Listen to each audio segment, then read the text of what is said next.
Bom dia, boa tarde, boa noite. Seja bem-vindo a mais um episódio do nosso 12Cast, que é o podcast da 12 por 8, como vocês já bem conhecem. Hoje eu tenho a honra de estar aqui ao lado, pela primeira vez, do grande Plínio Wolff, que vocês já conhecem muito bem. Que honra, estou aqui com o Dr. Diandro, né? Primeiro podcast e vamos ver como é que vai ser.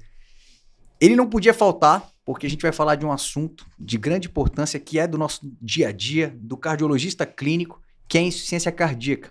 E para estar do nosso lado, eu tenho a honra de apresentar para vocês o Dr. Flávio Brito, especialista em insuficiência cardíaca e transplante pela Unifesp, former fellow em pesquisa clínica pela Duke University e o mais importante de tudo, foi o camisa 10 do nosso time do Hospital Israelita Albert Einstein, com quem eu dividi a nossa bracelete ali de capitão do time, era o Flavinho. Quando ele não estava presente, eu tinha a honra de ser o capitão. Imagina. Seja bem-vindo, Flavinho.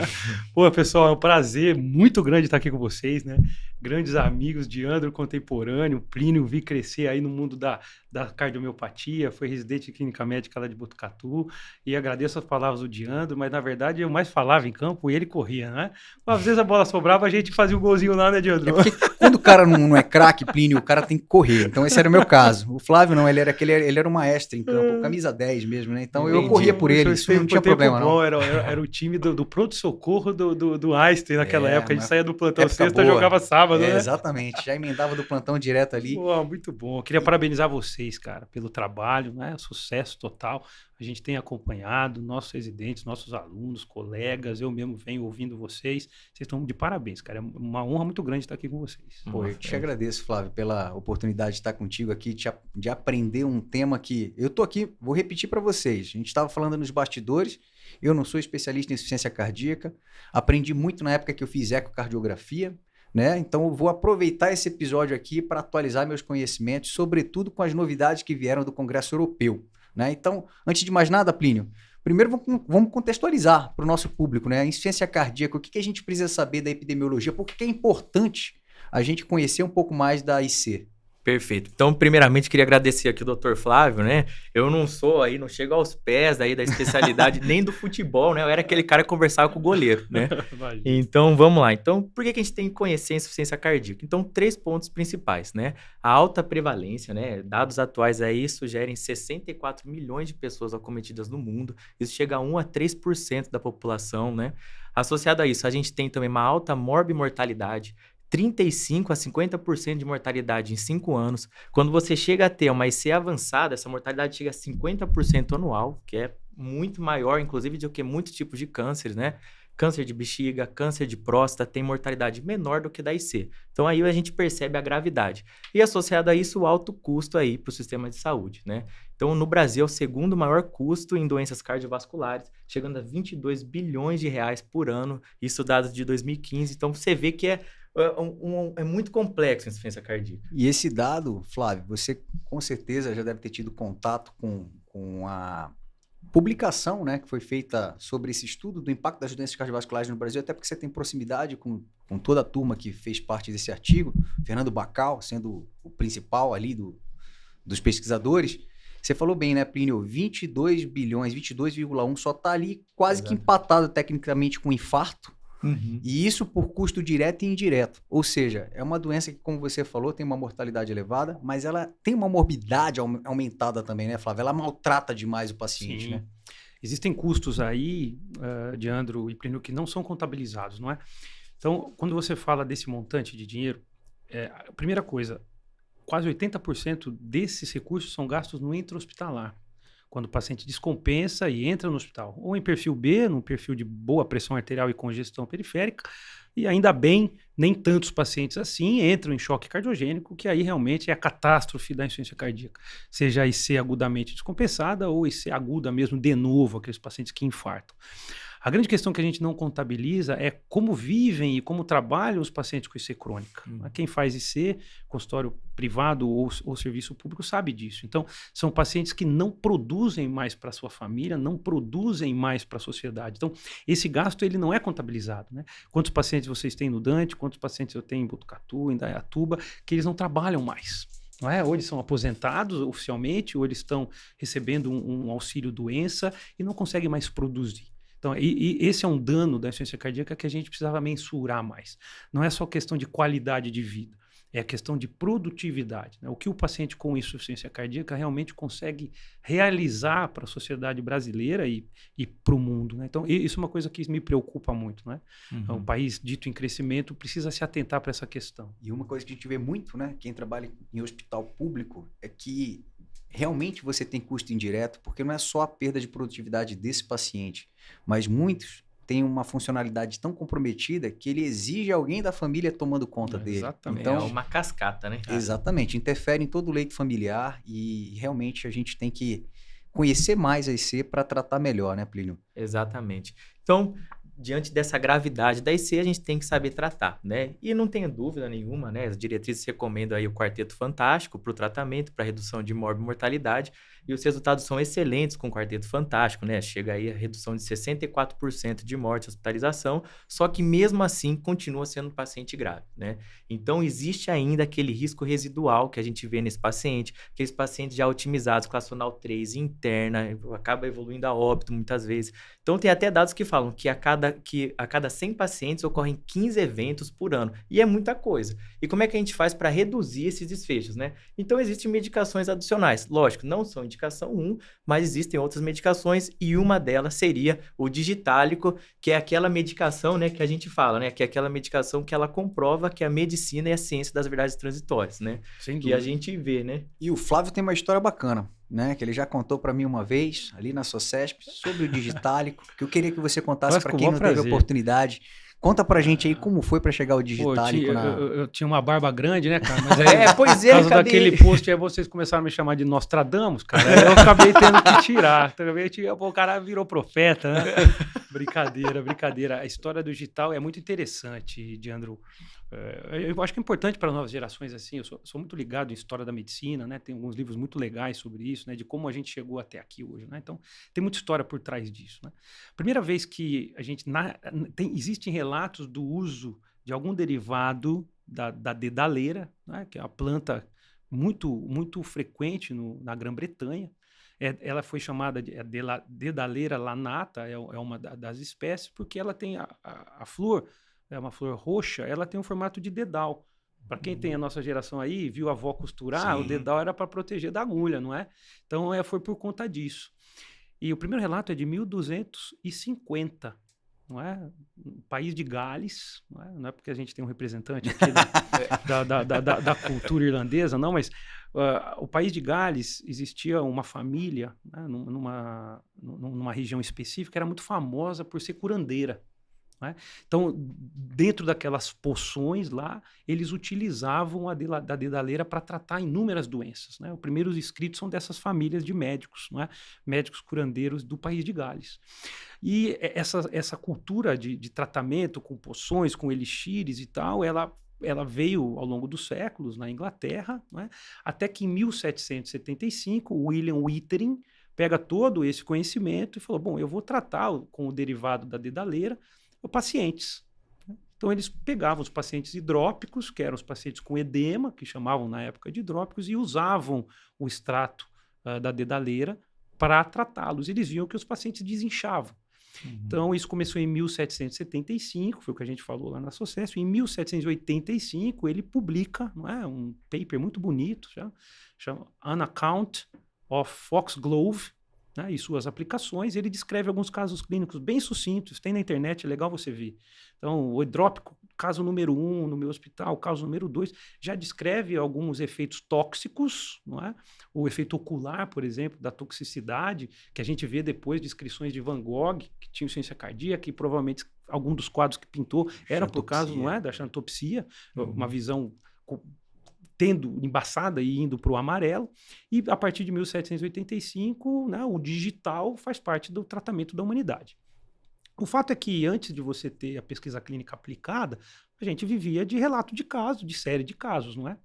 Então a gente comentou também naquela entrevista, Diandro, que até 1992, né, um cara muito famoso chamado Mihai Georgiadi, um dos grandes ícones da insuficiência cardíaca, que já faleceu, foi presidente da Sociedade Americana de IC, inclusive, ele faz um paper em 1992, e naquele paper ele pega seria como uma meta-análise hoje, talvez, pega a grande quantidade de pacientes, que existiam 719 pacientes tratados em literatura com digital naquela época, não é?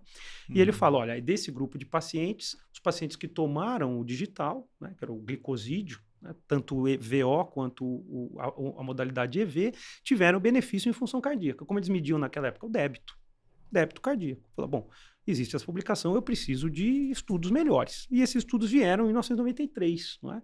Foram 2 estudos randomizados, o Radiance e o Proved. A gente esquece muito deles, eles foram precursores do DIG. E qual foi a ideia ali? Como se tratava isso na época? Furosemida e o IECA. Então eles colocaram, bom, se eu associar a digoxina com a furosemida, será que meus pacientes têm um melhor desempenho? E se eu associar diurético com o IECA e o digital, tem melhor desempenho? Tem. Mas se você reunir os 2 estudos, haviam 266 pacientes. E como é que eles mediam isso? Poxa, quando eu uso a digoxina versus os que eu não uso, eles têm uma evidência melhor, eles não pioram a insuficiência cardíaca. Você não tinha um conceito de hospitalização, você tinha um conceito de piora da dispneia. Ali né? estava focado, Flavinho, sem querer perder sua linha de raciocínio, focado então em sintomas, melhora clínica. Melhora clínica, tá. Débito pelo cateterismo, eles também não tinham todos os recursos de ecocardiografia que nós temos hoje, né? Então eu falei, então isso posto, o Radiance e o Proved, vamos fazer um trial. E aí começaram a randomização justamente nessa época para o DIG ser publicado, foi publicado em 1997, não é? Então, o DIG vem para tentar... E essa geração de cardiologistas hoje, por exemplo, do mundo inteiro, que tem entre 65 a 75 anos, todos eles foram treinados com a digitalização. Se eu conversar com o professor, ele vai falar, olha, na época, lá no hospital tal, eu dava 3, 4 comprimidos por dia para fazer a digitalização, e eles não sabiam muito em relação à intoxicação, e assim os pacientes eram conduzidos. Se você perguntar para todos eles falavam, eles melhoravam, né? Na minha frente eles melhoravam, na minha enfermaria eles melhoravam. E o DIG veio com essa proposta. Eu tinha IECA, tinha diurético, uma fase muito, muito inicial do tratamento da IC crônica, e esses pacientes tiveram redução de hospitalização, não tiveram redução de mortalidade, e aí o DIG falou, bom, pá de cal no digital. Mesmo depois, uma subanálise do DIG mostrando que os pacientes que tinham um nível sérico abaixo de 1 tinham benefício. Mas aí, né, subanálise e não emplacou. Você não tinha um grande apelo comercial e ficou por isso mesmo, não é? Então aí, desde 97, o que aconteceu? Bom, não muda a mortalidade, vamos testar novas drogas. E aí a gente começa a era dos beta-bloqueadores, da espironolactona e plerenone, dos BRAS, da ivabradina, do sacubitril/valsartana, das gliflosinas, perfeito.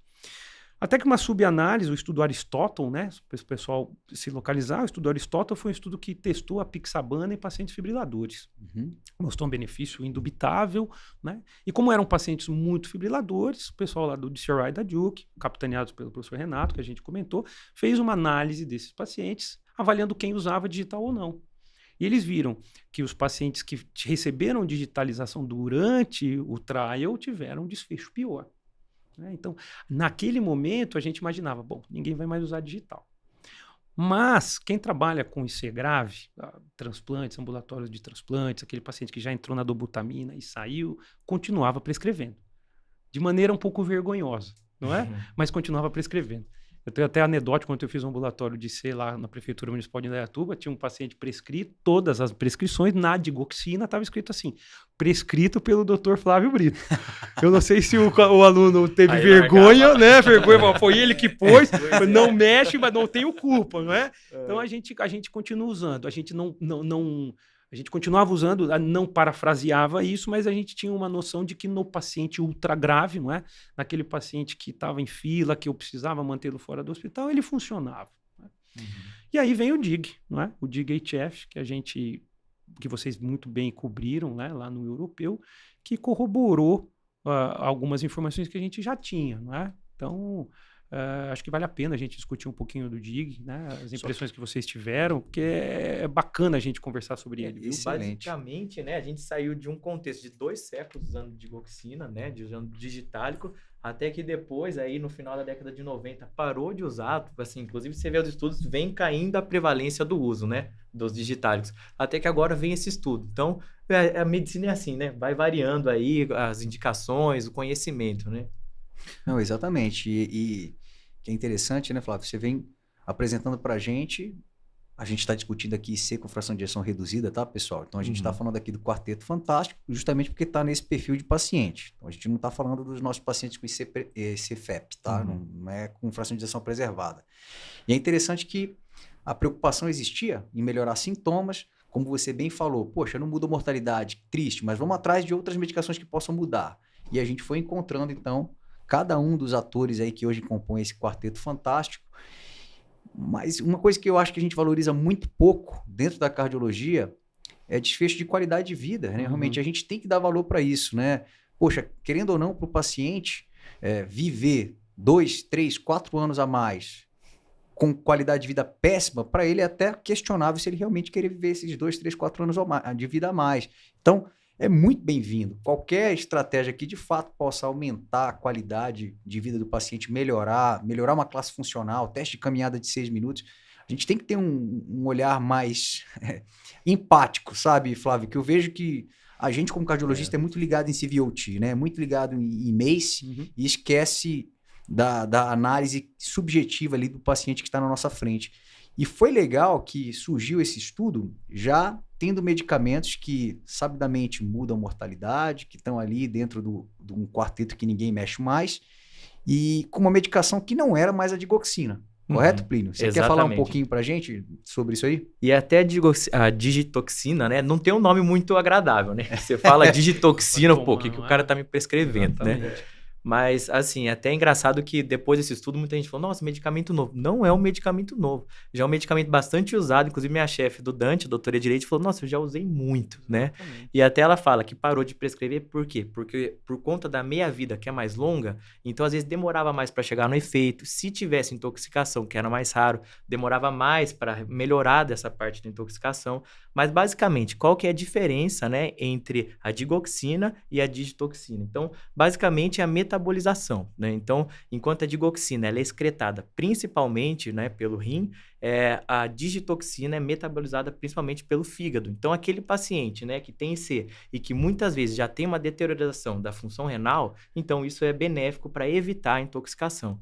Segunda coisa, ela é mais ligada à proteína plasmática. Se ela é mais ligada à proteína plasmática, menos chance de intoxicação, porque a proteína livre, né, a substância livre da proteína é a que causa o efeito ativo de fato, né?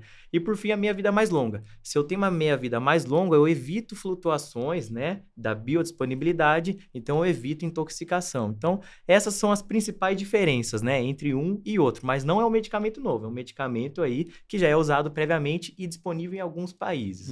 No Brasil, por exemplo, não tem mais. Não tem mais, né?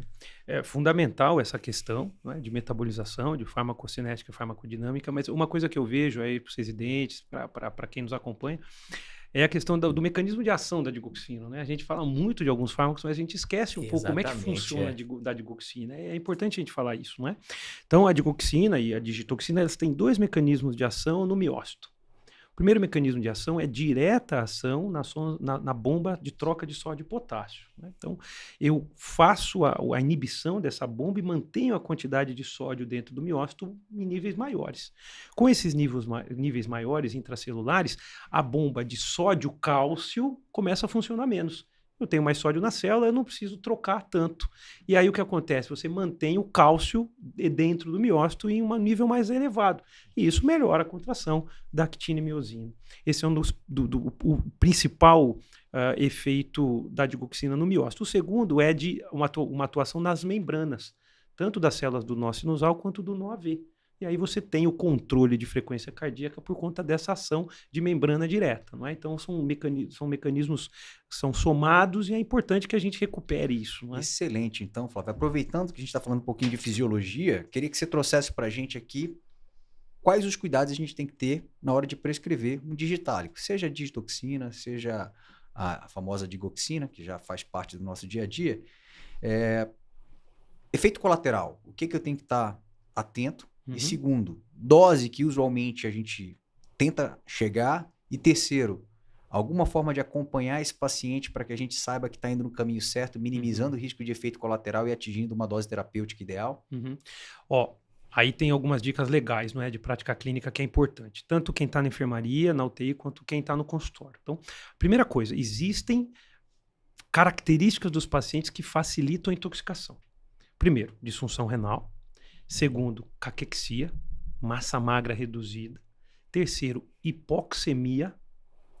Quarto, tratamento de pneumonia com as fluoxacinas. Então, a gente usa levofluoxacina para todo mundo. Isso aumenta o potencial de intolerância, aumenta a chance de intoxicação e também distúrbios hidroeletrolíticos, né? Potássio muito alto, potássio muito baixo, magnésio muito alto, magnésio muito baixo. Então, você viu uma senhora de 40 quilos, né, hipoxêmica, com disfunção renal, puxa, provavelmente não vai ser a melhor paciente para você prescrever, não é? O grau de intoxicação, ele é claro. Primeiro é frequência cardíaca, não é? Você tem vocês cansam de ver, você é chefe da emergência do Dante porra, tá bradicárdico, bloqueou, não é? Poxa, pergunta se usa digital ou se usa beta-bloqueador, que você pode ter uma surpresa ali, não é? Claro, o efeito visual também e os achados eletrocardiográficos, não é? Que é importante a gente ter em mente. Então, vale a pena a gente ter muito cuidado na prescrição. E acompanhamento, Diandro, veja, a medida sérica, né, a digoxinemia, ela é um exame muito barato, não é? Então, tempos em tempos, eu uso para os meus pacientes para saber se o nível está correto. Hoje, tem muita gente que usa a estratégia de meio comprimido dia ou de um comprimido segunda, quarta e sexta, justamente para evitar. Mas como o metabolismo ele é um pouco errático no via oral, eu sugiro fortemente que a gente use a digoxinemia de tempos em tempos para ver se o paciente está com o nível adequado ou não. Até porque os estudos, as subanálises mostraram, né, que os níveis mais baixos de digoxinemia mostravam que tinham benefícios sem ter tanto efeito aí de toxicidade, né? Então, exato, é uma ferramenta que talvez se aproxime ao benefício encontrado no estudo DIGIT-ADF, né? Exato. E aí, vamos então falar um pouquinho do estudo DIGIT-ADF? Então, vamos lá, que foi a novidade aí que foi não é, publicada recentemente, não, né? É engraçado que eu vejo, a gente acompanha os congressos há muito tempo e tal, não consigo ir mais, mas a gente tem os compromissos, né? Mas acompanho vocês lá, acompanho as apresentações e tal. E isso virou um cinema, né, cara? Virou um lançamento de Oscar, não é? Sim. Isso me preocupa um pouco, Plínio, eu confesso a vocês, né? Acho que a ciência em si, ela precisa ter seu glamour, mas o glamour midiático me incomoda um pouco, não é? Todos são grandes pesquisadores, trialistas, grandes médicos, mas o show me incomoda um pouco, né? Porque a pesquisa, quando o cara está lá apresentando o late breaking trial, ele tem muito mérito, ele está de parabéns, mas não é um artista, né? Então, essa questão, eu acho que a gente precisa tomar um pouquinho de cuidado, né? Tomar um pouquinho de cuidado. Com certeza. Eu acho que, inclusive, a gente tem que lembrar dos vieses que existem, né?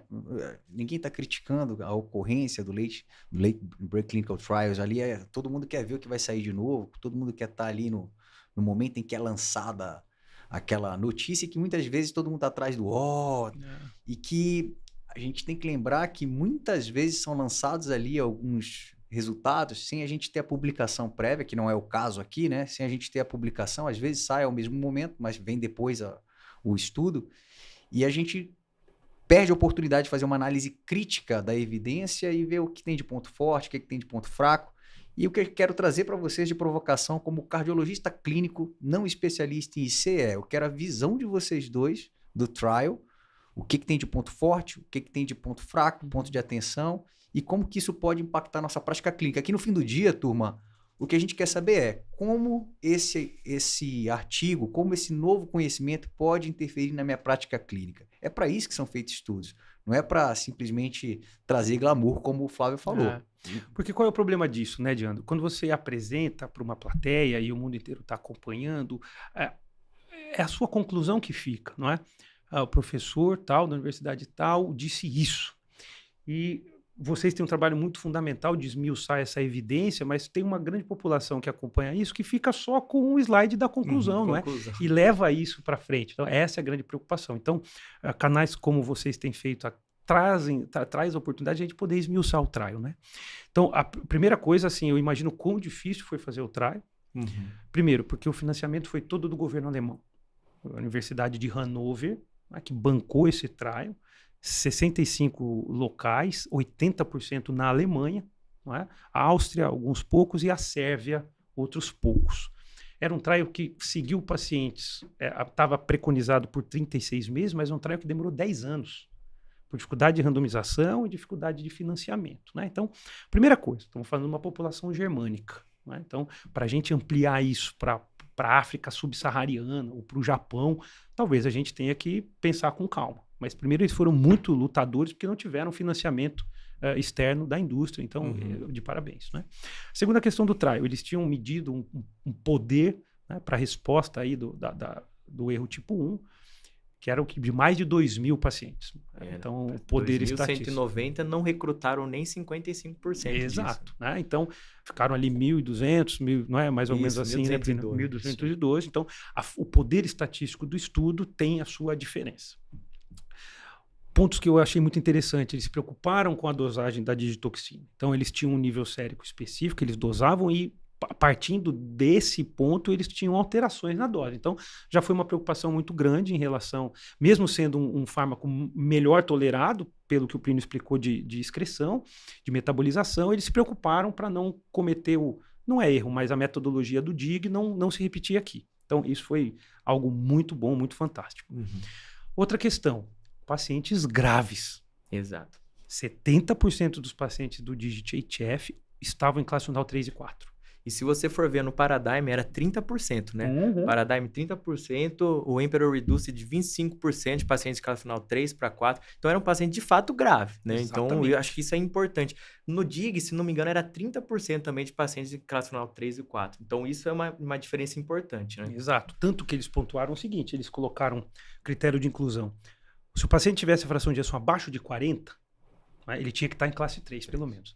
Se ele tivesse com a fração de ejeção abaixo de 30, ele podia estar em classe 2. Então, essa foi uma sacada muito legal. Então, a gente já está falando de pacientes graves. Então, quando brinco que a gente continuou dando lá nos ambulatórios de transplante, ok, é esse grupo, né? Então, a primeira mensagem, digoxina não é para aquele paciente em classe funcional 1 que acabou de chegar no seu consultório. Então, provavelmente não seja esse que tem o benefício. E isso ficou provado quando você começa a avaliar os desfechos do trial, não é? Então, se você for lá no paper ou no material suplementar ou na apresentação feita, você vai ver que o único endpoint cujo intervalo de confiança não cruzou 1 foi o desfecho composto, né? Óbito e hospitalização.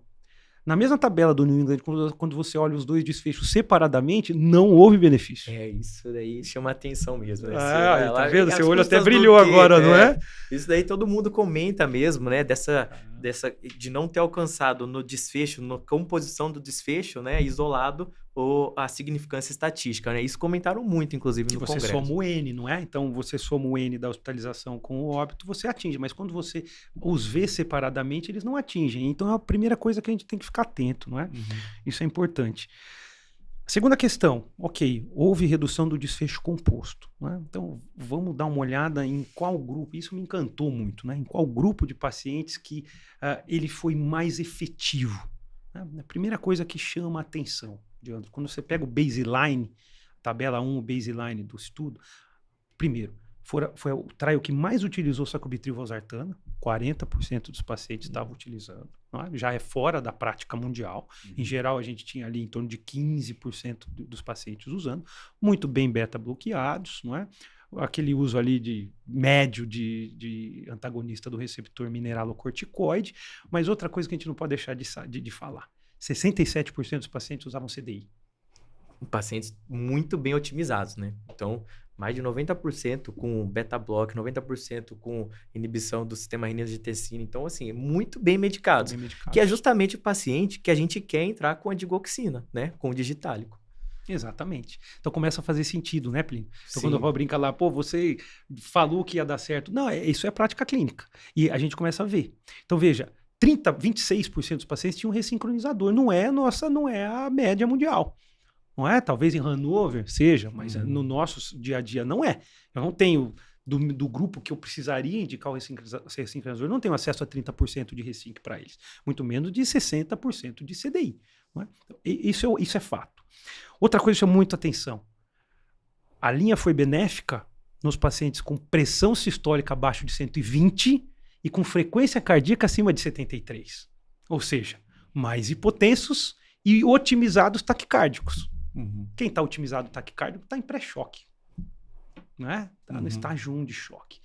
Então, isso chamou muito a atenção, Plínio. Eu tenho visto por quê? Porque aí o que acontece, cara? Então, eu tenho um trial em que talvez haja redução de óbito e hospitalização no desfecho composto. E houve. Não é?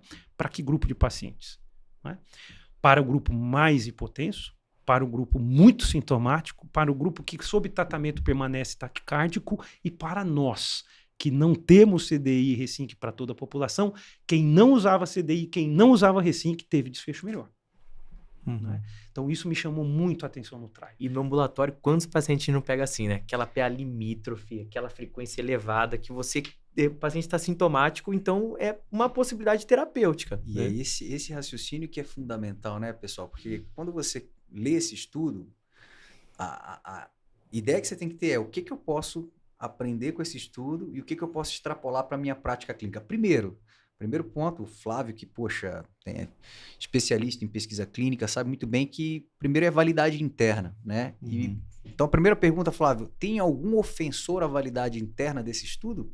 Algo que a gente pense assim, poxa, isso aqui limita demais considerar esse estudo válido para depois, se tiver passado dessa etapa, eu pensar em extrapolar os resultados para a minha prática clínica. Eu sempre tento, Diandro, pensar nessa... Todos têm, não é?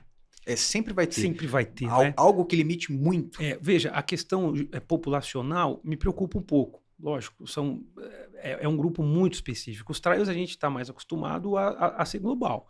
Então, por exemplo, quando a gente pega o gênero feminino, não é? No Digit, 20% eram mulheres, 80% eram os homens. Então, só baseado nisso, a gente já poderia levantar um viés. Mas eu sempre tenho uma visão do trial, independente dessas coisas, se eu consigo tirar. Então, populacionalmente, é um grupo específico, você teve 80% de homens e pacientes muito bem tratados com dispositivo. Então, você podia falar assim, poxa, na minha população não dá. Mas eu tento ver o revés, não é? Então, eu tento olhar, bom, independentemente disso, não é? Qual é a mensagem? O que você pergunta, qual é a mensagem? A mensagem do Digit é clara e simples. Use para o paciente certo. Qual é o paciente certo? O paciente grave. O paciente com fração de ejeção abaixo de 40 e 30, o paciente mais hipotenso, mais taquicárdico, que eu não consegui proteger com CDI e Resync. Eu acho que essa perfeito. É a imagem. Então, eu vou até refazer aqui o raciocínio. Olha. Peguei o estudo, li lá. Primeira pergunta, poxa, foi um estudo clínico randomizado? Foi, né? A condição, ele foi cegado, né? Sim, então, o farmacêutico foi cego. Né?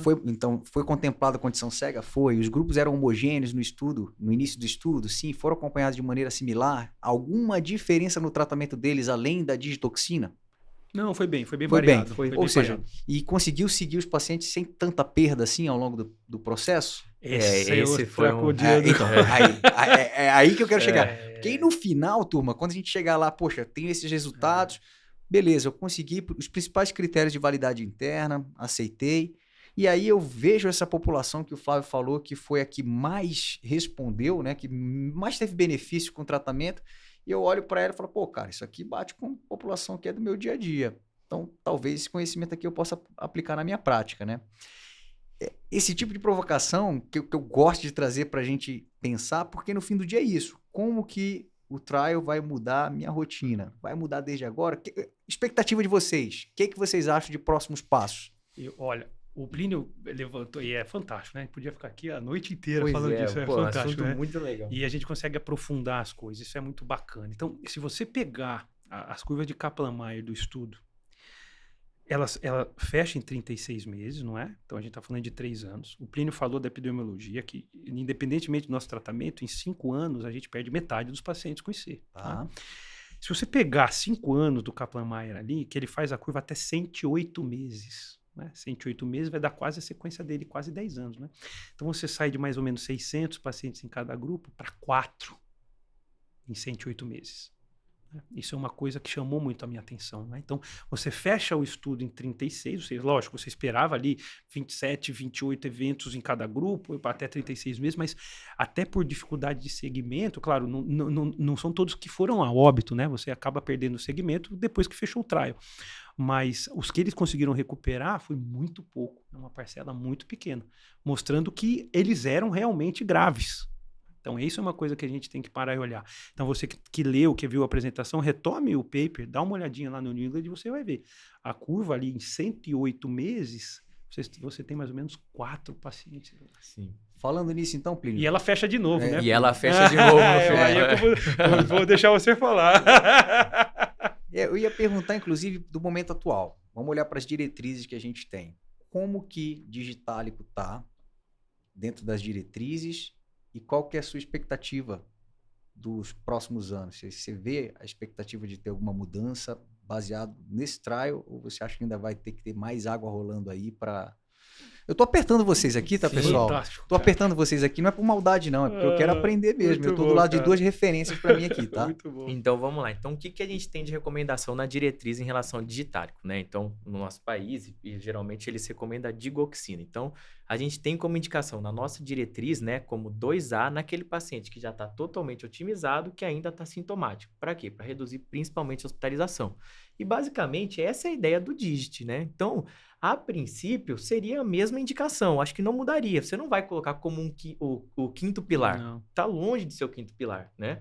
Não reduziu a mortalidade, enquanto os outros medicamentos do Quarteto Fantástico reduzem lá 35% mortalidade geral. Então, está longe de ser o quinto pilar, né? Concordo. Inclusive, já vi na ESC lá colocando o quinto pilar vericiguate, já vi colocando o quinto pilar digoxina. Não, está longe disso. Mas é um tratamento a mais. E é o que já está na nossa diretriz, né? Talvez aumentando o nível de evidência, né, da recomendação. E, como eu falei, na nossa diretriz é 2A. Agora, fora, né, na ESC, na American Heart, né, diretriz aí 2022, 2021, eles colocam como 2B ainda o Digitálico. Talvez nessa diretriz aumente o nível de recomendação. Então, eu acho que isso vai mudar um pouco, né? E eu acho que, na prática clínica, como é que vai mudar? Se, assim, mudando o nível de recomendação, né, isso no papel. E na prática clínica? Eu acho que o principal é tirar o medo e o preconceito contra a digoxina. Eu acho que o pessoal vai prescrever sem vergonha agora. Agora também. Só que é 880, né? Daqui a pouco tá todo mundo enxergando verde. Pegava o carimbo do outro residente ali, né? O cara vai perder a vergonha. Não pode. Então. É muito engraçado. E assim, eu concordo com você. Eu acho que o que vai pesar no Brasil é que a gente vai ter que recuperar a digitoxina de alguma maneira, né? Ou com uma produção interna, ou com importação, porque senão a gente não consegue colocar o fármaco que a gente não tenha, não é? E a gente vai cair na mesma coisa do Advor, não é? Eu uso muito Diamox via oral, mas o Advor ele foi feito com Diamox endovenoso. Então, eu não posso transpor diretamente isso para cá. Então, a gente vai ter que dar um jeito de retomar a digitoxina aqui, né? Mas em termos de mudanças práticas, eu acho que é isso. O pessoal vai falar, poxa, quem usava, né, quietinho, vai poder dizer que usa, não é? E quem gostaria de usar e tinha medo dos efeitos colaterais do seu instituto ou da sua comunidade médica, vai por, olha, eu tenho princípios hoje, eu tenho evidências que me suportam nesse grupo de pacientes. E fizeram essa pergunta justamente para o autor do estudo, né? E daí o que ele respondeu? Ele falou assim, ó, eu acredito que vai aumentar de fato a recomendação, mas talvez junto com o nosso estudo, né, que é o DIGIT-ADF, eles estão querendo ver os resultados de outro estudo que está sendo feito agora, que é o estudo Decision, né? Sim. Agora eu quero fazer uma pergunta para vocês, que tem o viés aqui, né, puxar uma sardinha para o lado da tecnologia, que vocês sabem que eu gosto, que acredito demais. Vocês estão falando de risco, de redução, né, do impacto que a IC tem, mesmo tratando ainda tem aquele resíduo que a gente quer correr atrás e melhorar. Olhando para a tecnologia, o que vocês acham que vai acontecer? De dispositivos vestíveis, monitorização contínua, telesaúde, qual que é a visão que os especialistas da área estão tendo em relação ao futuro da IC com o que a gente está tendo de avanço tecnológico aí, sobretudo, como eu acabei de citar para vocês, dispositivos vestíveis, monitorização remota e possível intervenções à distância, até mesmo inteligência artificial aí permeando isso. Cara, eu acho que um dos pilares disso talvez fosse a monitorização remota de congestão, né? Então, eu acho que isso vai fazer grande diferença. Por quê? O paciente, antes de descompensar, se ele tem um dispositivo na artéria pulmonar que avalie de fato ter congestão, eu acho que isso já previne a hospitalização. Já tem estudo que já mostra que previne. Há muito tempo, né? Sim, e que a gente não consegue ter no Brasil um dispositivo liberado, né, Fábio? Uma empresa já então, que, algo que tem que tentou trazer para o Brasil, mas acabou em termos de aprovação não vindo. O estudo já tem mais de 10 anos, não é? Então, a monitorização de artéria pulmonar é uma coisa sensacional. A gente tem um pouco disso com os marca-passos de última geração, não é? Então, eles conseguem dar uma noção de congestão, tem um apito, mas não é um dispositivo que está lá na artéria pulmonar, não é? Então, a gente espera ansiosamente isso, o custo, não é só o custo do aparelho, né? O custo-benefício para o nosso paciente, a custo-efetividade, é algo que a gente espera, né? A comunidade da ciência cardíaca espera há bastante tempo, né? Mas o que eu acho, Diana, a gente até tem o viés aí, porque a gente tem contratos a definir aí, não é? Eu acredito muito, a gente está há muito tempo ensaiando as linhas de cuidado efetivas de insuficiência cardíaca, né? Então, todo mundo gosta de falar de linha de cuidado, cara. Eu já fui ligado a inúmeras empresas, você sabe, não é? Não vou aqui citar nome, porque hoje tem muito conflito de interesse, não é? Mas em diversas que a gente vendia a ideia e tentava fazer a linha de cuidado funcionar, mas ela ficava muito no abstrato. Então, quando eu falo de linha de cuidado, não é monitorização de congestão, é monitorização do indivíduo, né? Então, a vertente que você faz, eu teria que ter os pacientes de hospitais públicos e privados do grupo de insuficiência cardíaca todos monitorizados, né? Sobre prescrição, efetividade de prescrição, efetividade de tomada de paciente, descompensação, para qual hospital ele vai, que tipo de descompensação. E a gente tomou a maior prova disso na pandemia, não é? A gente fala, perdemos 700 mil brasileiros na pandemia. A grande parcela desses tinham doenças crônicas tratáveis. Então, se a gente tivesse a expansão de pacientes, quantos pacientes com IC nós perdemos, né? Quantos pacientes com DPOC, quantos pacientes com asma, não é? Então, a linha de cuidado do governo sobre IC, ela existe hoje, mas cadê a linha de cuidado do DPOC, do diabético, que realmente funciona, né? Então, a tecnologia é essa. Porque o que a gente fazia antes? A gente, um profissional médico com um BIP, e os pacientes ligavam, poxa, esse tempo já foi, não é? Você consegue fazer monitorização em tempo real, por devices aí que realmente guiem as nossas populações. Então, eu acho que falta muito isso. A gente ainda faz IC muito milho a milho, não é? A gente precisa tratar IC em escala. Então, se a gente não fizer isso, a gente vai continuar tendo desfechos ruins, não é? Posso chegar num momento aqui de clinicagens, dúvidas que podem existir para o não especialista, que eu quero ver, pode ser polêmico ou não, né? Porque Claro. depende da visão de cada um. Uma das coisas que eu mais vejo ter certo grau de divergência é quando a gente olha para a diretriz americana, falando especificamente do Quarteto Fantástico, do pilar ali que você tem IECA, BRA ou sacubitril com valsartana, né? Eles colocaram ARNI um degrau acima, né? Como sendo a primeira escolha. Queria de vocês a opinião dessa decisão dos americanos. Vocês acham que foi bem tomada? Se foi bem tomada, vocês acham que é justificável pelo estudo em questão que levou eles a fazerem isso, ou vocês teriam um pouco mais de cautela? Na minha opinião, quero ouvir inclusive a opinião Claro. do Dr. Flávio, né? Na minha opinião é o seguinte, a gente tem um estudo que foi positivo, né? O estudo Paradigm, 2014, 8 mil pacientes, comparando enalapril, 10 de 12 em 12, com sacubitril valsartana, né? Na dose cheia, e reduziu de fato o desfecho composto e o desfecho de mortalidade, né? Mas é um estudo também patrocinado por indústria, é um estudo com muitos vieses, né? E assim, o que a gente vê? Que posteriormente, em outras análises, né, em outros subgrupos, nunca mais esse resultado foi replicado, né? A gente não conseguiu ver isso na ICFEP, a gente não conseguiu ver isso na ICFER, né, associada ao IAM também. Então, assim, o próprio parachute que foi publicado agora, o desfecho que foi avaliado, incluiu o BNP. E incluindo o BNP, ele foi positivo, mas assim, a mortalidade de fato não reduziu. Então, na minha opinião, o que a gente costuma fazer, inclusive, lá no IC, no Dante, né? A gente sempre costuma começar com enalapril, aquele paciente que continua ainda sintomático, aí sim a gente transiciona, porque se a gente não tem uma resposta adequada, a gente tem que tentar otimizar o tratamento desse paciente. Agora, esquecer o enalapril, né? Esquecer o IECA, na verdade, e prescrever para todo mundo sacubitril valsartana, desprezando o IECA, eu acho que é uma conduta errada, né? E assim, o que a gente vê, né? Que os pacientes que de fato têm uma cabeça de pressão, aquele paciente que é mais jovem, esse aparentemente ele evolui melhor. Inclusive, isso a gente percebeu no estudo Parachute, que a gente randomizou alguns pacientes, né? Então, talvez aquele paciente que consiga tolerar, ele vá melhor. Até porque o estudo Paradigm, ele acabou fazendo aquele run-in, né? Aquele run-in eu acho que ajudou muito a ser positivo. Porque você excluindo o paciente que não tolera, aí você consegue ter uma resposta melhor, né? Então, acho que essa é a minha opinião. Pode ser usado? Deve ser usado. Mas, assim, não desprezar o IECA e sendo uma possibilidade terapêutica. Essa é a minha opinião. Bom, a primeira coisa, Diante, assim, também eu já estou cheio de incômodos, né? Não tenho tantos incômodos assim, não, né? Mas o conceito Quarteto Fantástico me incomoda bastante também, né? Eu sempre prefiro prefiro chamar de terapia contemporânea e a terapia clássica, né? Digamos assim, porque Quarteto Fantástico é um pouco demais. Você já está superestimando demais, né? Dando muito...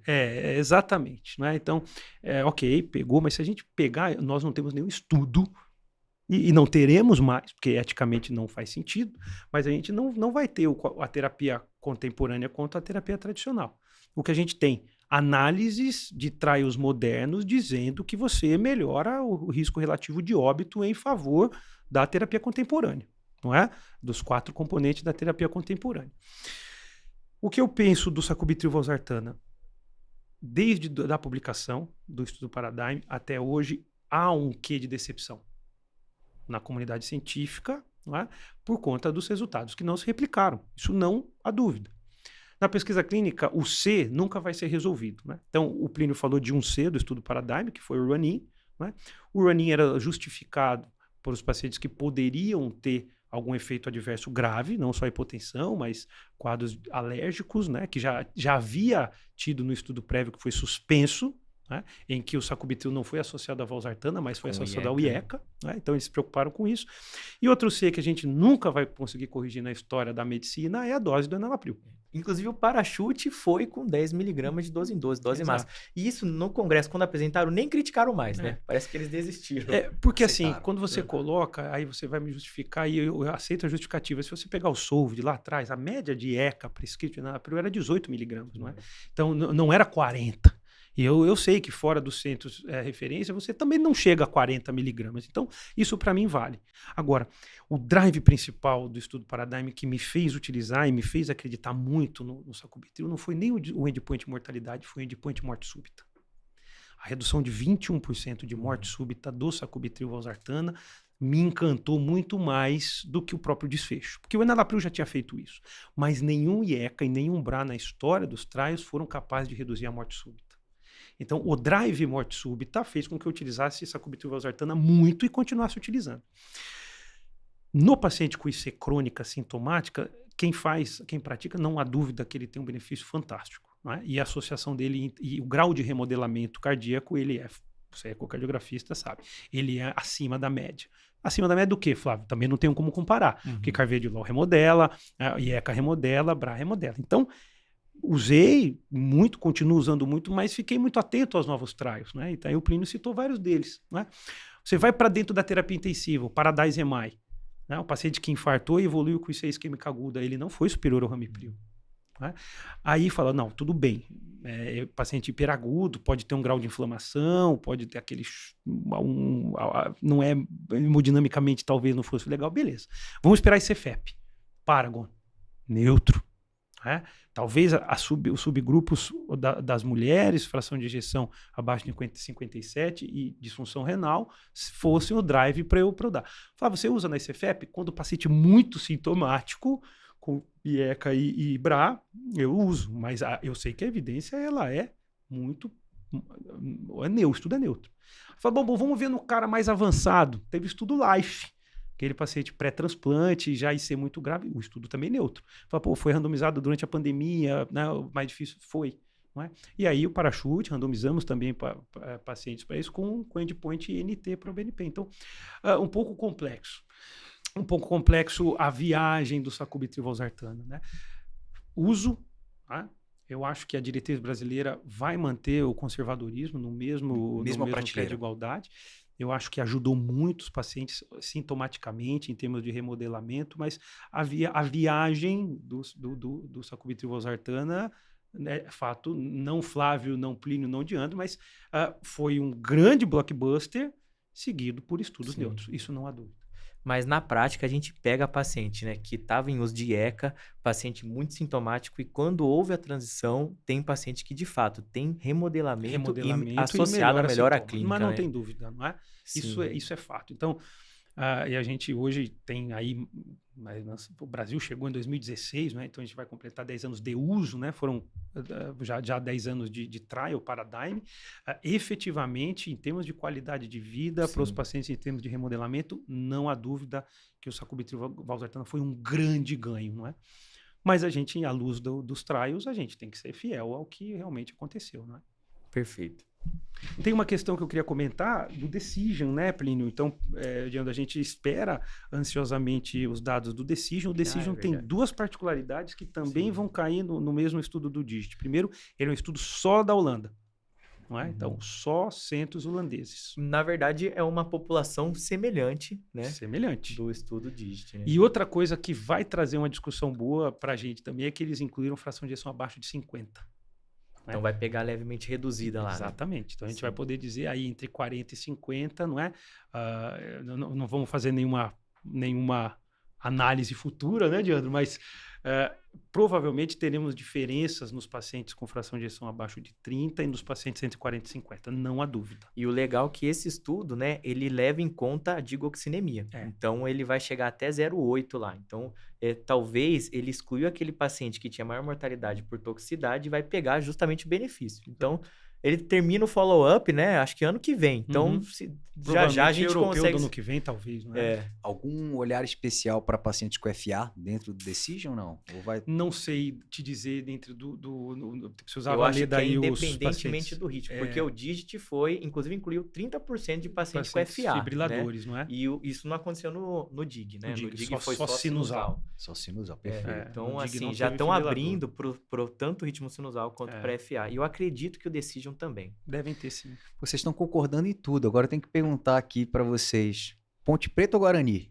Cara, é Ponte Pretano, né, cara? Descobri agora, eu sou Ponte Pretano, eu bugrino. Porra, na verdade eu sou vascaíno de coração, né, o filho tá jogando no Guarani, né? Como o meu menino brinca de bola aí, pelos campos aí, o Diandro sabe. Pra quem não sabe, eu fiz a pergunta atrás, maldosa. Né, por quê? Porque hoje a gente veste bug, né? Torcedor da Macaca aqui do meu lado, o Plínio, torcedor da Macaca, e o Flávio, que é um vascaíno. Eu não posso dizer diferente, a gente sofre, né? Muito, Flávio, faz tempo, desde o Edmundo. Mas ele tá tendo felicidade, não com o Vasco, o filho dele joga bola, o Bruninho, um craque de bola, foi da base do Palmeiras, destruiu no Palmeiras e agora tá ali no Guarani, brilhando no Guarani. Então, Plínio... a resposta do Guarani e Ponte Preta foi nesse final de semana, né? Então... Ganharam o clássico lá no Brinco de Ouro, né, cara? Pronto. Ele chegou, ele perguntou, pô, mas não tinha vaga lá na Ponte não, né? O seu menino, cara. Muito legal, cara. Muito legal. Muito mas bom. Que bom, cara. Esse bate-papo foi especial, né? A gente reuniu o mundo inteiro aqui. Representante da Irlanda, da Índia, eu dos povos originários aqui, né? Então, tivemos aqui representantes de diferentes etnias, mostrando aí a importância da cardiologia, da 12 por 8 já na cardiologia mundial, não é isso, Plínio? Já chegando lá na Irlanda, já chegamos na Índia.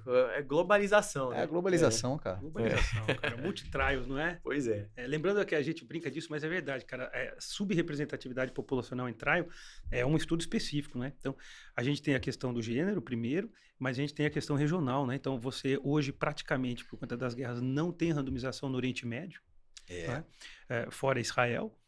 Você não tem representação na África subsaariana, praticamente nenhum paciente incluído, você não tem condições de fazer estudos clínicos randomizados aí.